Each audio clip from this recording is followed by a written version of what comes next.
Welcome to the ক্রীড়ার দুনিয়া। তো বন্ধুরা, আমাদের শাকিব খানের টিম, আমাদের কিং খানের টিম হচ্ছে ঢাকা ক্যাপিটালস। বন্ধুরা, সবার প্রশ্ন যে শাকিব খানের টিম কি কোয়ালিফাই করতে পারবে, আর কি কোনো সুযোগ আছে?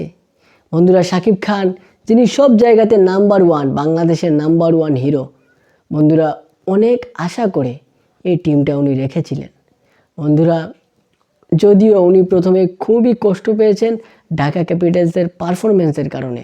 বন্ধুরা, যদিও ঢাকা ক্যাপিটালসের কিন্তু প্লেয়ারের কমতি নাই, প্লেয়ার ভালো ভালো প্লেয়ার রয়েছে, লিটন দাস, তানজিদ হাসান তামিম, সাব্বির রহমান, এদের মতো ভালো ভালো প্লেয়ার রয়েছে, কিন্তু প্রথমে তারা খুবই বাজে খেলেছে, যার কারণে আজকে তাদের হিসাব করতে হচ্ছে যে তারা প্লে অফের জন্য কোয়ালিফাই করতে পারবে কি না।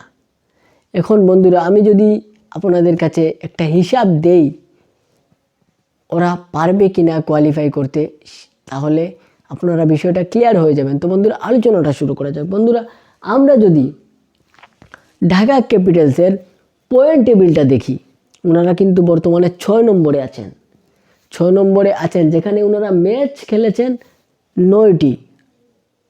9টা ম্যাচ খেলেছেন, 6টা ম্যাচেই কিন্তু হার পেয়েছেন। ঢাকা ক্যাপিটালস 6টা ম্যাচেই হেরে গিয়েছে, আর বাকি 3টা ম্যাচে, যেটা রিসেন্টলি কয়েকটা ম্যাচ হয়েছে, এর মধ্যে রিসেন্ট 2টা ম্যাচই ওনারা জিতেছে।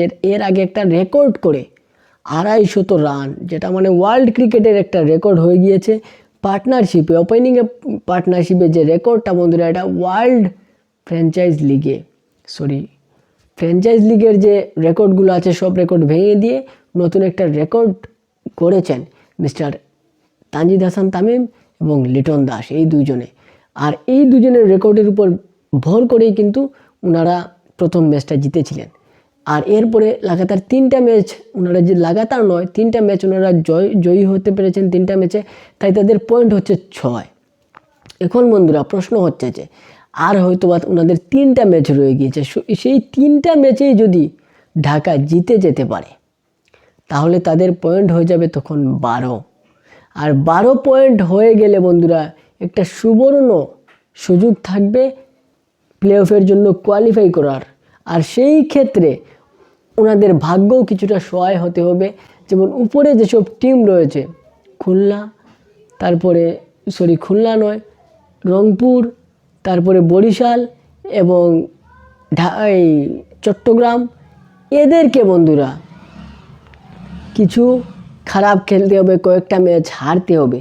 আর এরপরও কিছু সমীকরণ রয়েছে যে তাদের রান রেটের হিসাবটা, তাদের কিন্তু রান রেটটা মাথায় রেখে খেলতে হবে, রান রেটটা বাড়িয়ে খেলতে হবে।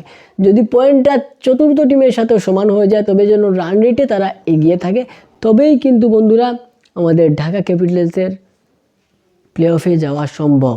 এখনও কিন্তু আশা ফুরিয়ে যায়নি, ক্ষীণ একটা আশা আছে এখনও, তবে ম্যাচ জিততে হবে বাকি সবগুলাই, তবেই ঢাকা কোয়ালিফাই করতে পারবে প্লে অফের জন্য। আপনারা কি বলেন, ঢাকা কি পারবে? অবশ্যই কমেন্টে জানিয়ে দেবেন। আজকের মতো বিদায়, আসসালামু আলাইকুম।